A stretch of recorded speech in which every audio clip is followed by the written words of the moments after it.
But Oakland's new glamour and prosperity are not shared equally by all of its citizens. Nearly half of the city's population is non-white, and many are poor. They do not patronize the symphony or the museum. They don't use the Coliseum or the airport very much, nor do they hold their share of the jobs created by Oakland's new industry, port, and transportation facilities. Hey you old funky Oakland town. How come you're such a cold and brutal city?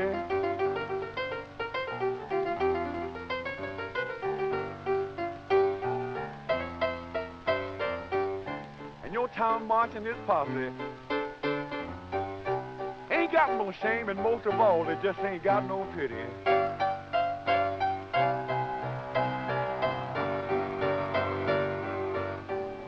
Most of Oakland's black and brown citizens came here from the South during World War II, lured by recruiters for government and private industry to work in shipyards and defense plants. After the war, the shipyards closed and many factories moved to the suburbs, leaving most non-white workers behind. Technology put still more workers on the unemployment and welfare lines, where they were joined by newly dispossessed farmers and farm workers forced off the land by the growth of agribusiness. During the 50s, Oakland became a stagnant, seething ghetto of impoverished blacks and Chicanos, surrounded by the white affluence of the Oakland Hills and suburban Alameda County. To contain the misery and violence of the ghetto, Oakland's all-white police department earned a reputation for head-knocking brutality that has left a well-remembered legacy of bitterness in the minds and hearts of many who lived in that time and place. I was growing up in the late 30s and early 40s.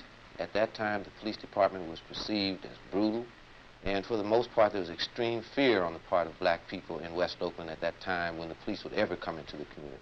I remember one specific situation where several young blacks were being apprehended by the police, or they went into their homes to pick them up for some alleged crime. And I remember one particular police officer kicking one of the young people who couldn't have been more than 13 or 14 years old.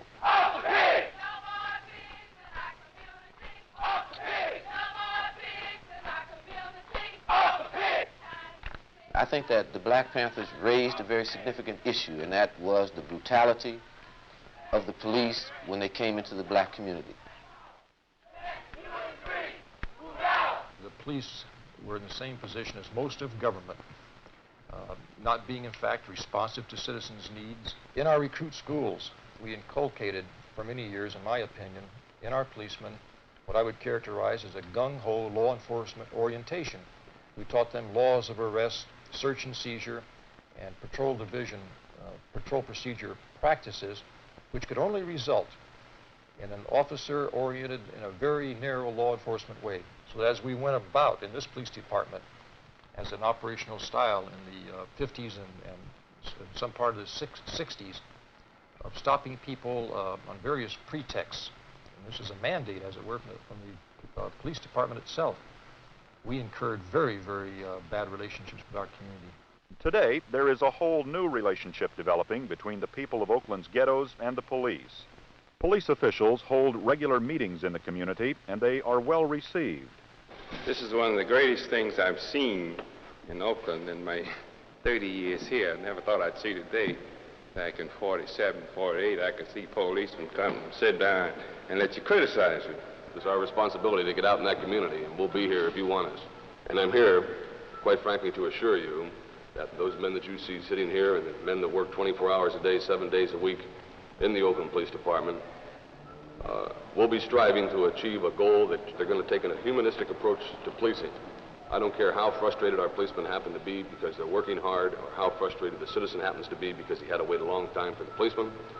I want to see every citizen treated with dignity. I would say that there's been some tremendous change on the part of the police. I think they're moving away from the head-knocking, brutal physical approach and trying to be more public relations oriented, more community relations oriented, and hopefully more sensitive and liberal in their approach to modern law enforcement. And I see some dramatic effects because, as I said, I've been here when the case was juxtaposed in very hard terms. In a moment, a look at how things are going in Oakland these days between the people and the police.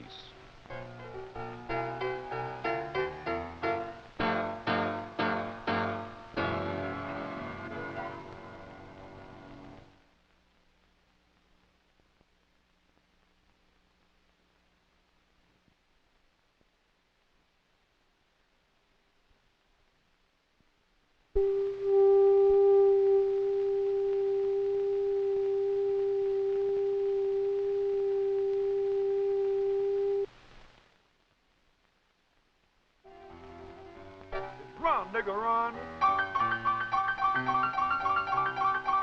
Black boy, don't you let the sun go down in this here town.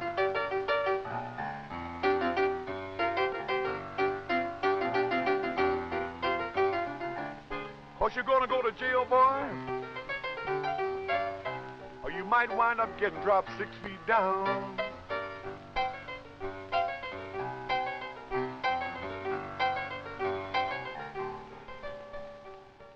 I joined the department in about 1965. It was very different from what it is now. I think we were a lot more aggressive then. I don't much care for the word harassment. I'd say there was a time we were a head-knocking department, yeah. There are about 700 men in the Oakland Police Department. An overwhelming number are white, and most live in the suburbs, outside the city. Patrolman John Dixon joined the department after a stint with the Coast Guard. He grew up in Hollister, is a family man, and likes his work. To this extent, he is a typical Oakland policeman. In the past, there was a quota system. It wasn't down on paper, but it did exist. You were expected to write a certain number of citations, and if you were a good policeman, you made a certain number of arrests. The quota system had to result in more aggressive policemen. They had to go out of their way to find certain things, and maybe they went a little far. We were trying to produce numbers in arrests and just about every way. What has happened is that Chief Gain said no more quota system, and there isn't any today. And that's fantastic. We spend more time today talking to people in a lot of situations where they probably would have gone to jail before. And I mean a lot of situations. Prior to 1968, the mid-1960s at least, the philosophy of the department was to operate basically as a legalistic style of police department. Gradually,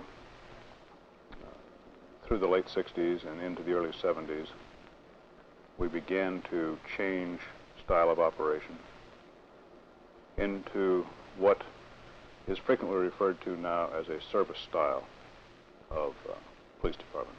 George Hart is Oakland's new police chief. He assumed leadership of the department in October 1973 when Chief Charles Gain retired after 27 years on the force. The change came about because it had to come about to be responsive to the community.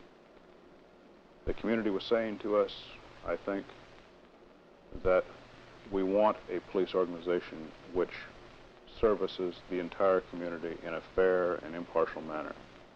And we want a police organization in which we can have confidence. First, we'd like to get you to think as well as you can about the way you looked at police work and a way of operating before you even started recruit training.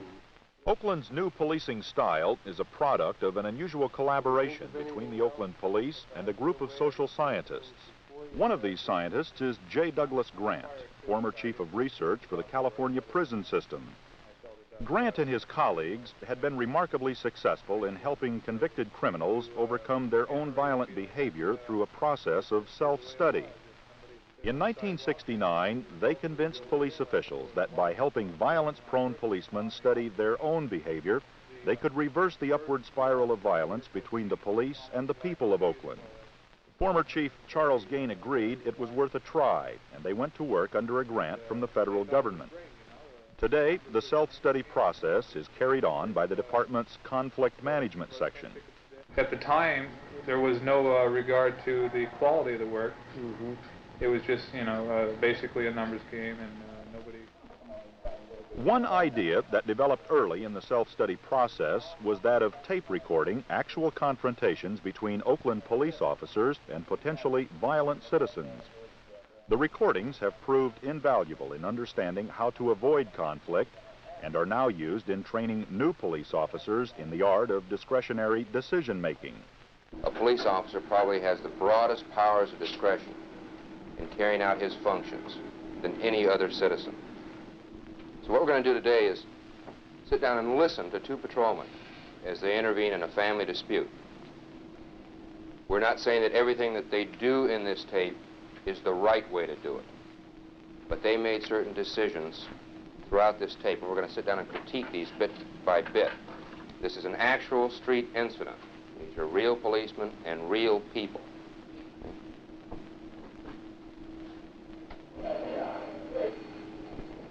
Some individual officers, when they come into the recruit academy, feel that they're coming in to be trained to be a tremendous crime fighter. They don't realize that that's only a portion of their training, is how to combat crime. That a lot of it is going to be in how to deal with people, how to solve people's